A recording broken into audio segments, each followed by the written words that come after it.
उज्जैन शहर में शिप्रा नदी के किनारे भूखी माता का बहुत प्रसिद्ध और प्राचीन मंदिर है। मंदिर में दो देवियां विराजमान है, जहां मान्यताओं के अनुसार ये दोनों बहन हैं।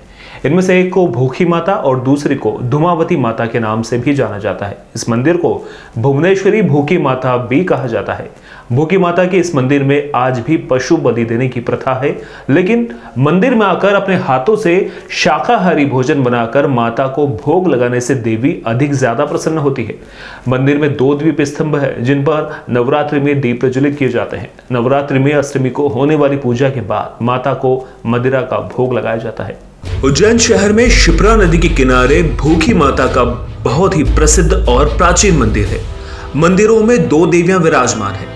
मान्यताओं के अनुसार ये दोनों बहनें हैं। इनमें से एक को भूखी माता और दूसरी को धुमावती माता के नाम से जाना जाता है।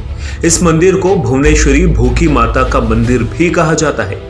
भूखी माता के इस मंदिर में आज भी पशु बलि देने की प्रथा है, लेकिन मंदिर में आकर अपने हाथों से शाकाहारी भोजन बनाकर माता को भोग लगाने से देवी अधिक प्रसन्न होती है। मंदिर में दो दीपक स्तंभ है, जिन पर नवरात्रि में दीप प्रज्वलित किए जाते हैं। नवरात्रि में अष्टमी को होने वाली पूजा के बाद माता को मदिरा का भोग लगाया जाता है। उज्जैन में भूखी माता नाम की इस देवी की कहानी सम्राट विक्रमादित्य के राजा बनने की किंवदंती से जुड़ी है। ऐसी मान्यता थी, यहाँ रोज मानव बलि दी जाती थी। कहते हैं भूखी माता को प्रतिदिन एक युवक की बलि दी जाती थी। एक बार एक दुखी मां राजा विक्रमादित्य के पास गई।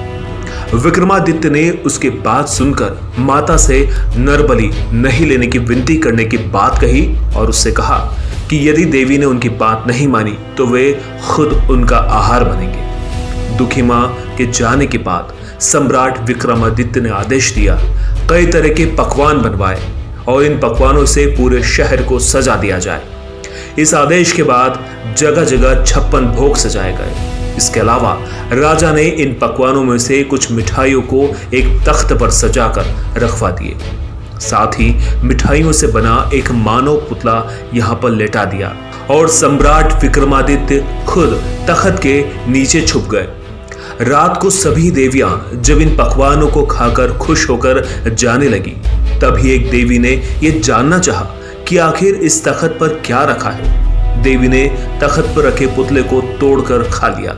देवी उसे पाकर खुश हो गई और ये जानना चाहा कि ये पुतला किसने यहाँ रखवाया है।